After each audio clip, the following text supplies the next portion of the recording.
So magandang araw, gagawa na lang tayo ng video. So itong video na to, random topics lang. Walang magawa ganun talaga. Gubos lang tayo ng oras dito. So matagal na ako nanonood ng video ni SQS. 10 taon na rin yung channel niya tapos 5k lang yung subscribers niya. So yun nga, di ba? Pagka gusto ko maging grounded, yung parang ni-remind ka kung bakit ka nandito, survival and replication lang. Lahat ng ginagawa natin dito is para lang talaga dun sa desire na yun, di ba? Papapogi ka, papapansin ka, for the sake of kifi, di ba? Ganun din yung mga babae, di ba? Papa-cute, makeup, para makapag-reproduce din, di ba? Tsaka syempre, kung ayaw nilang mag-reproduce, yung survival side naman, di ba? So dun lang talaga iikot lahat. Diba? Kahit yung entertainment sa survival pa rin yan. Nabobore ka, diba? So ganyan gagawin mo. Entertain ka. Diba?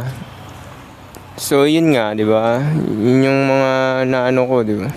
Kasi lahat ng problema talaga nasa katawan. So yung reality mo subjective, diba? So lahat ng problema mo is nakabase yan sa katawan talaga. Yung problem talaga, yung problema talaga is yung katawan, di ba? Kailangan mo i-maintain yan, kain ka, pag-usap sa mga tao, socialize, tapos damit, di ba? Para hindi ka magkasakit. Kaya nga may mga specific na damit for weather, di ba? Kung nasa winter, kailangan puffer jacket, wool. Summer naman, kailangan magsando, t-shirt, basic shorts, ganyan, di ba? So, yun lang talaga, survival lang talaga, di ba? Tapos ito pang i-interject ko yung kay Machabel yan, yung mga performance. Di ba sinasabi nila authenticity? Di ba yung authenticity, wala naman talagang tunay na ikaw. Nasabi ko na yun dati, no self. Kasi nga, in constant change ka. So yung dating ikaw nung 19 ka, malamang hindi na ikaw yan yung ngayon. Kuwari 30 ka na. Kasi nag-gain ka ng experience, wisdom. So wala talagang totoong ikaw. Tapos kung yung mga dating gusto mo, dahil nag-gain ka na ng kamalayan, nagbago na, di ba? Kumari dati nag-iossi ka, umiinom, nag-gain ka ng kamalayan, nalalaman mo na yung ganitong informasyon, hindi ka na mag-iinom, di ba? Change man ka na, bago ka na naman ng ibang version mo, di ba? So ganun talaga pabago-bago, wala namang talagang constant talaga na na ikaw. Lahat nagpe-perform. Ganun din yung pakikitungo mo, di ba? Kasi relasyon may power dynamic yan. So sa power dynamic is, ikaw ba yung follower, ikaw ba yung submissive, ikaw ba yung leader or dominant, ganyan. Diba? So ganun yung mangyayari dyan.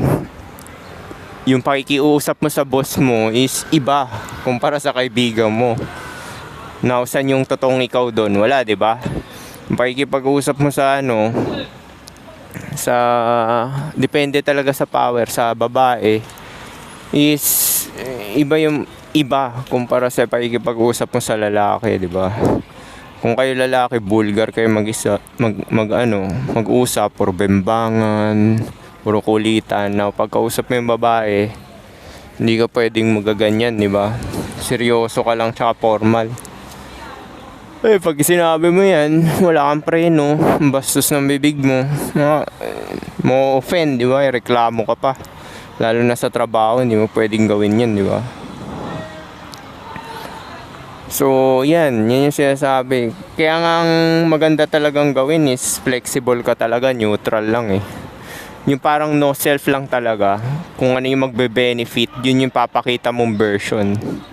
Kuwari sa specific scenario or setting, di ba, survival nga lang mahalaga, tsaka pumera. So, kung kailangan mo magsinungaling, yung version mo na malupit na sinungaling, yun yung pakita mo. Kung kailangan mo maging polite, yung version na polite tsaka yun yung ipakita mo. Now, magkakaroon ka pa rin ng baseline dyan, base yan dun sa self-perception mo. Kunwari, on point ka. Siyempre, in general yan, pag nakikipag-usap ka sa mga tao is on point ka. Tawag doon pakikipagkapwa-tao, di ba? Paano mo kinausap yung babae, lalaki, below pa sa'yo, waiter, presidente, is punctual lang. Formal lang. Ibig sabihin, walang praises, criticism, walang judgment. So, which is yun yung magbe-benefit ka, 'di ba? Kasi nga ano ka lang formal ka lang talaga di ba? So, yun yung pinapakita mong version. Tsaka, i-judge ka rin ng mga tao, yung observer. Kuwari, nasa trabaho ka, di ba? Kala mo neutral yung mga tao dyan, hindi, nag-o-observe yan inaaral nila kung paano ako kumilos, maglakad, magsalita. Confidence mo, umutal-utal ka ba, natatakot ka ba, alam mo ba yung ginagawa mo sa trabaho mo, panay tanong ka. Doon nila ibabase yung treatment sa'yo, yung base sa behavior mo, tsaka paano mo dalhin sarili mo. Kaya mga maganda talaga is mahalin mo talaga yung sarili mo ng todo di ba? Para talaga kasi pag minahal mo yung sarili mo, magiging on point ka, di ba? Tapos kung gaano mo kataas tingnan yung sarili mo is ganon, di ba? Kakaroon ka ng boundaries para hindi ka ma-exploit. Makakapag-say no ka, yes. Sinabi ko na rin yan ang maganda talaga na formula is yung sinasabi sa Machiavellian.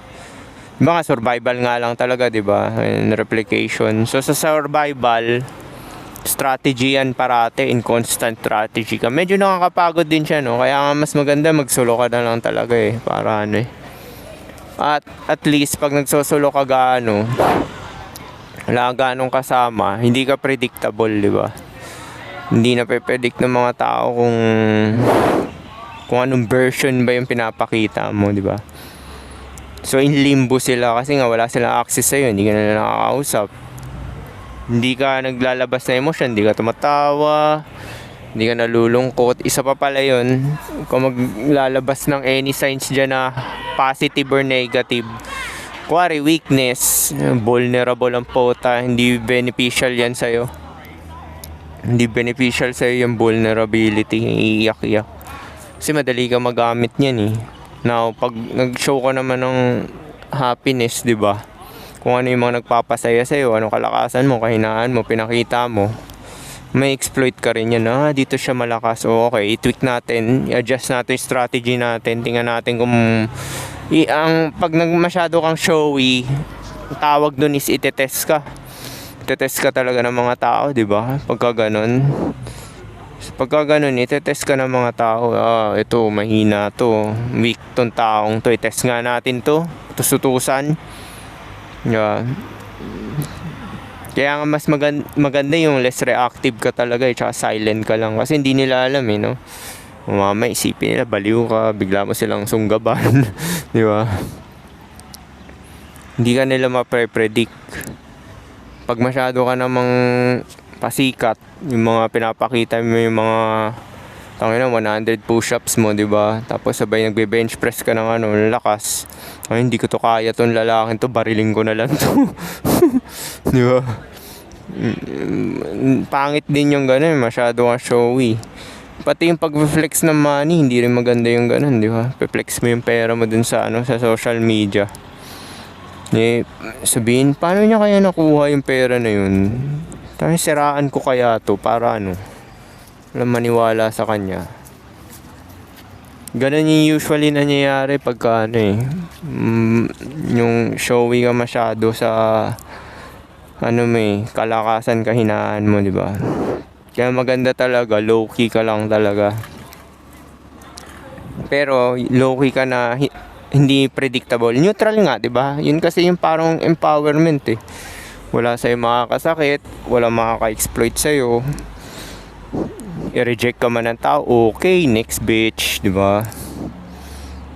I-reject ka ng kumpanya na ina-applyan mo, okay, mag-apply ka ng iba. Business, hindi bumenta yung paninda mo, okay. Isip na strategy, adjust, push na naman. Pag nag-fail ng 3 times, calibrate na naman, di ibang venture. Lahat nga ng defeat psychological, di ba? Itong journey na to is papuntang kawalan lang talaga. Kaya nga shinare ko sa inyo yung dati, yung goal to death, di ba? Less resistance life. Nasa sa inyo yung kung gusto mo mag-reproduce, pero mainly sa akin ang inaano ko yung survival side. Strategy, survival. Lalo na pala ngayon, di ba? So yung dati kong proponent ng Walker, tsaka hindi na makipagrelasyon, hindi na maganda. Applicable na ngayon yan. May nababalita pa nga, April 15, mawawala na raw ng stocks ng langis sa Pilipinas. Tapos city by city magkakaroon ng 3 months na brownout, di ba? Although kung totoo man yun is meron na kayo idea, di ba? Tsaka ano lang naman yun, parang strategy lang din ng gobyerno. Hindi naman din ako naniniwala dyan sa gera kasi ano lang yan, distraction. Parang ano yan distraction lang yan para alisin yung empowerment sa sarili mo para mag-pursue ka ng gusto mo. I-pursue mo yung distraction nila. Parang di ba? Syempre, binobomba ka ng ganyan, mga fear. Malay mo CGI lang yan, di ba? Computer generated wala namang pinapakita. Ang dami pa sa Facebook yung mga nagpo-post ng ganyan, umiiyak-iyak tapos sabay merong background na nasusunog. Hindi totoo yun, AI lang yun, computer generated lang yun. Mas makikita mo dun, similar sila umiiyak as nagsasalito, ganito dito, ganyan. Hindi totoo yan, pananakot lang yan. Kasi proven na yan di ba? Sino ba may control ng television, yung mga network, media network, kahit nga Facebook pwede yung Meta, pwede magsinungaling yan, magpalabas yan ng AI na info, di ba? So yung mga ganyan is hindi mo mapapagkatiwalaan. Panoorin mo lang pero wag mo seryosohin. Basta walang kinalaman sa'yo sa pagpapapaldo, self-improvement, health, kamalayan, huwag mo na bigyan ng attention, di ba? May idea ka lang na ganyan Kahit nga tong April 15, di rin ako naniniwala dito na mawawala ng langis. Kalokohan yun. Lahat dito renewable. Tao nga renewable. Kotse napapalitan. One system tayo. Pati nga yung kalokohan na overpopulation daw, di ba? Ang daming parte ng mundo na hindi pa populated Kahit sabi mong trillion yung tao sa buong mundo, merong mga dito nga sa New Zealand 5 million lang yung tao. O di silbi nung ibang land na bakante, di ba? Hindi populated. Diyan sa Pilipinas populated kasi nga maganda yung climate natin. So yung mga tao sabik talaga mag-reproduce. Dito kasi may winter Hindi ka pwedeng magtayo ng mga squat dyan, di ba? Kasi lalamigin ka, kailangan mo ng heater. So, di ba? Kaya yung mga ganyan, fear-mongering lang yan dito to, yung mga ganyan. I-take mo na lang talaga yung makukuha mo, tapos sabay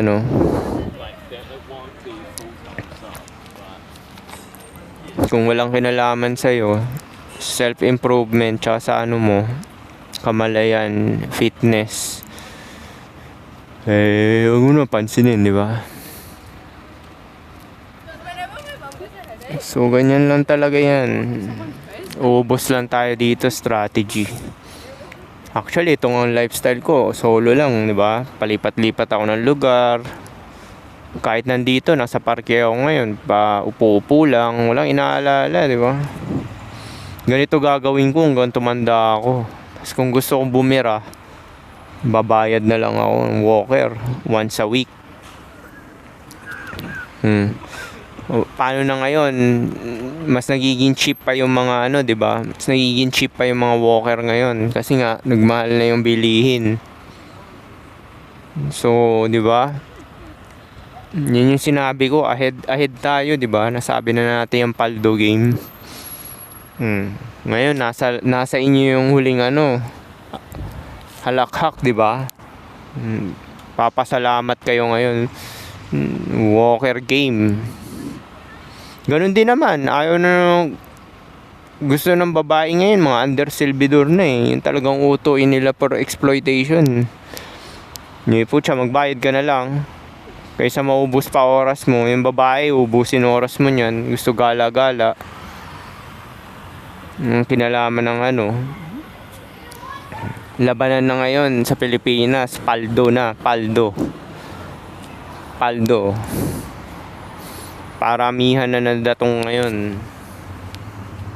Pogi ka, hindi na rin uubra yan kasi ginagamit, dami-daming pogi sa sa online eh. Ginagamit na lang nila yan for short term.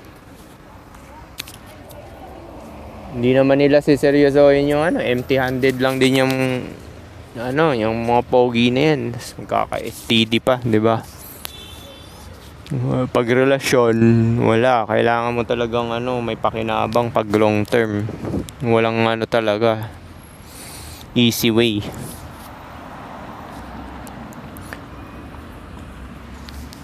Tapos meron naman may iba, 'di ba? Meron ako sa mga followers sa Facebook.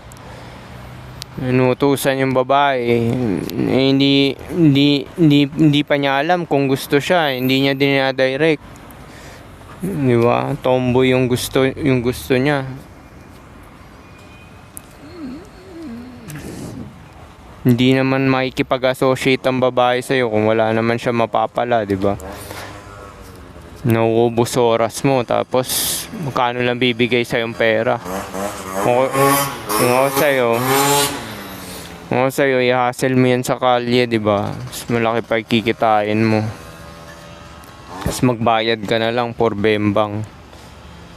Para sa akin mas practical yung ganun, wala pang drama. Kasi nararanasan ko na yung FUBU eh, may mga drama yan eh. Hindi yan Sure, pwede namang kagaya dati, 'di ba? Nung mataba, 2 hits lang ako doon. Tsaka usually pagka nakategory ko yung babae na once, 1 hit lang, di na talaga ako nagpaparamdam. Pagka trip ko naman, mukhang mabait yung babae, hindi problema, di tuloy-tuloy.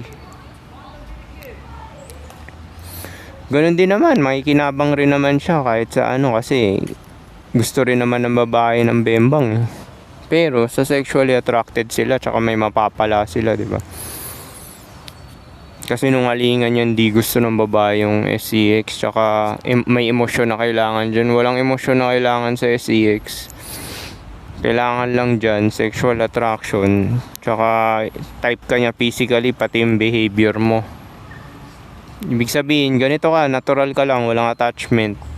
Kasi once na magkaroon ka ng feelings, ay wala na, hindi na ayaw ng babae na may feelings ka. Or pwede naman yun, gusto ng babae na may feelings ka sa late game, kuwari 25 na sila, 26, pakupas na. Gagamitin ka nila, mamanipulate ka na, gusto ko na itong lalaki to. Attach siya sa akin, okay. Palibre tayo, push and pull natin, kontrolin natin yung SEX, di ba? Kaya nga, shinare ko sa inyo na pag nakikipagrelasyon ka, kesyo kaibigan ba yan, kung lagi mong iisipin sarili mo kung may benefit ka ba, mapapala ka. Kasi kung wala, kung nakikipag-deal ka sa mga tao na wala kang napapala, tsaka ikaw yung submissive, bababa yung self-esteem mo, hindi ka magiging attractive. Tapos yung mga opportunity hindi ganong sa'yo, di ba? Kasi nga dinidulot mo yung power mo di ba? Di ba pinogram nga rin tayo ng lipunan na mag-antay ka in God's way, God's time. Putang ina, hindi totoo yan. Kung may gusto ka dito, i-chase mo talaga nung God's time ang puta. Hindi totoo yan. Tapos sa school yan nag-i-start aantay ka, di ba? Matawag ka, tataas ka ng kamay mo, permission, hingi ka ng permission. So, tinitrain tayo ng bata pa tayo. Ganun din sa parents, di ba? Pag gusto mong kumain, naantay ka sa parents mo. So, tinitrain talaga tayo maging obedient, maging masunurin, di ba? Tinatrain tayo ng salipunan, maging passive. Kaya yung mga lalaki dito, ganyan, passive. Mostly ng mga lalaki, passive. Under servidor, manligaw ang pota. Friendship ang pota, di ba? Passivity yan eh. Tapos sabay pagka isa pa pala yun, yung mga laging binobomba sa'yo sa sa yung Me Too, yung mga ganyan, reklamo ng babae. Makikita mo lang naman yan sa mga red pill channel. Nag-a-approach ako, sa dami ko na approach, wala namang reklamo sa akin ganyan, basta respetado ka lang, kahit pa sabihin mo maging vulgar ka. Kasi testing mo naman yan, hindi mo naman sasabihin gusto mong bembangin yung babae agad eh. Syempre magsasabi ka muna ng mga flirtatious words, di ba? Tapos pag bumak out, o di move on. Hindi mo naman sasabihin, hi, hello, anong pangalan mo? Tara magbembangan na tayo. Pwede ba yun? Katangahan ng pota. Karoon kayo ng social awareness, di ba? Kaya yung mga programming sa utak nyo, i-test nyo yan kung talaga bang totoo yan, di ba? Kahit itong mga pinagsasabi ko, i-test mo yan. Kaya ako kasi na-experience ko to, kaya ako naman share sa inyo, di ba? So kayo, i-test nyo rin kung talagang tatalab ba, di ba? Ganun lang naman, oh. Pasikat tong lalaki. Winiwili niya yung motor niya, no? Winiwili. Kung sumemplang siya, di makakatawa siya, di ba? Sumemplang siya, no? Ito maganda tong babae. College student. Kasi gumagawa akong video eh. So yun nga, di ba? Dito sa survival, strategy lang talaga. Less resistance to life. Tsaka, lagi nyong isipin yung self nyo. May benefit ka ba? Wala? Anong position ka ba? Anong version ba? Meron pa kasi sinabi si Machiavellian eh. Pag nakikipag-deal ka sa tao na yung pag-usap, tatanungin mo sarili mo, ano yung intention niya? Diba? Ano yung intention niya? Kumari, nag-direct approach ka, napili ka, pumayag, ano yung intention niya? Diba? Tatanungin mo. O may kausap kang mga casual mo nakakausap, ano yung intention niya? Bakit siya naipag-usap sa akin? Tapos, anong position ka ba? Ikaw ba yun nasa, submissive? O ikaw yung in control, di ba? Malalaman mo naman yan pag ikaw hindi in control eh. Nakakaramdam ka ng ng gut feeling na naiinis, nabibwisit. Tapos feeling mo nalamangan ka. Yun ibig sabihin hindi ikaw yung in control. Hindi makakapagsinungaling yung instinct ng tao dahil millennials yan eh, ganyan yan eh. Ganun din yung babae, bago pa pumutak yung bibig mo, alam na nila yan kung ano intention mo, di ba? Which is bembang lang din. Now, nasa sayo na yan kung magdadirect ka or manliligaw kang friendship, which is hindi sa'yo papabor yun, gagamitin ka para nangyari kay Vince, di ba? Si Vince ginamit si Vince kasi nga indirect siya eh, hatid sundo ang pota. Diba? Hatid sundo. Dati ginawa ko rin yan. Pero yung babae gusto kasi ako sexually. Sinabihan na ako, huwag mo na ako ihatid. Oh. Diba? Kung simula di sinunod ko. Diba? Huwag na kita ihatid. Bahala ka dyan. After natin magbembangan, di na kita ihatid talaga. Kasi yung programming talaga, kailangan itetest mo yan eh. Isa pa yun, mga kaklase mo, yung mga salipunan, kahit nga artista, uso yung simping eh. Kahit sila Daniel Padilla, naliligaw yun.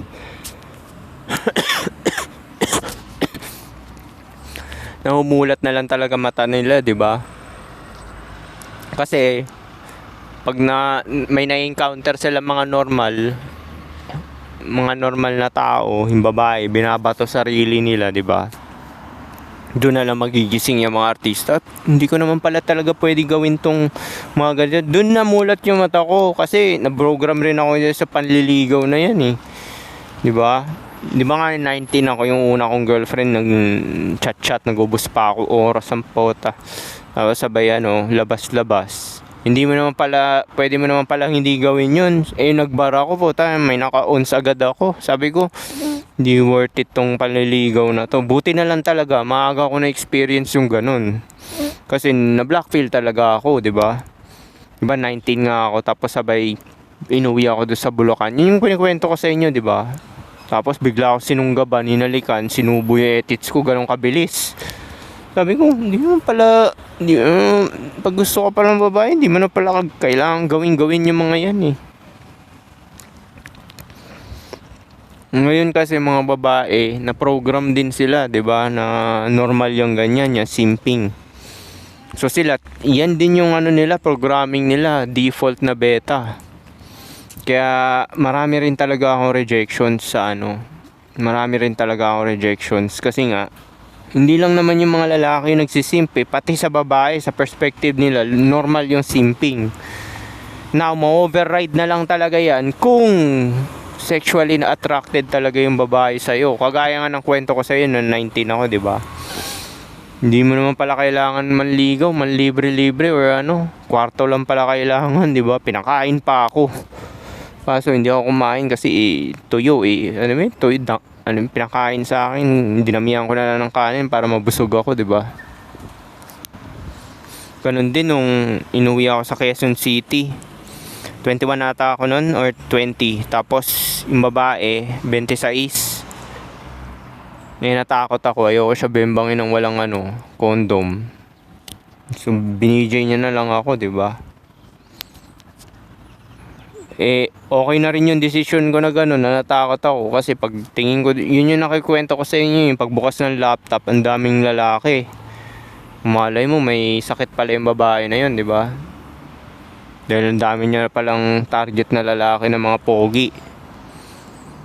Alam ko naman na pogi ako dati, kaya nga conceited ako dati. Kahit naman ngayon, alam ko naman din makakakuha rin ako ng na mga Gen Z na 21, 20, kahit nga 19 pwede. Kahit sabihin mo pa mag 50 ka, 'di ba? Alam ko naman 'yan. So yun nga, 'di ba? Kaya kayo basta-basta magpapaniwala dyan sa mga kwento ng kahit ito, salain nyo to, itong mga sinishare ko, 'di ba? Kasi i-apply nyo sa buhay nyo. Yung iba naman, hindi naman ina-apply. Merong iba nagda-direct, sinasabi gumagana naman. O, di ba? Yung iba naman, takot. Hindi natin kasi yun yung imprinting kung ano talaga yung una mong, paano mo nakuha yung first sex mo. Kung nanligaw ka, nagchat-chat ka dyan, is ganun yung magiging programming mo. Tawag doon imprinting. Sa babae naman is kung sino yung sinukong nila yung virginity nila, yung tatlong lalaki na type nila, physical, ganun yung behavior, dominante, tapos yung itsura. Kaya mapapansin mo yung mga ex na lalaki ng babae, 'di ba? Halos pare-pareho na itsura. Parang si Andrea Brillantes, puro basketball. Paano? Nakatikim ng basketball player, mga artista nakatikim ng kapwa artista, di puro artista. Hindi na nagde-date down kasi nga yun yung parang ako. Hindi ako nanliligaw kasi nakatikim ako ng ons. So yung baseline ko puro ons na. Now, hindi ko naman masisisi yung hindi talaga magkaiba nga ng realidad, di ba? Pero ang sinishare ko, strategy para pumabor sa'yo na hindi mo kailangan magsayang ng oras, hindi mo kailangan maglabas ng pera or ng ganong karami. Kahit pagkain lang, fishball or 50 pesos na hamburger, okay na. Tapos mag-check-in na lang kayo ng kwarto, yun lang. Sinare ko rin sa inyo, magdadalhin sa bahay yung babae. Kasi mapapahama ka niyan. Diba? Alam na yung bahay mo, tas parents mo, kapatid mo. Diba? Tsaka mo na gawin yan pagkakilalang kilala mo na yung babae, diba? Hindi yung una pa lang nabighani ka na dahil nakabembang ka.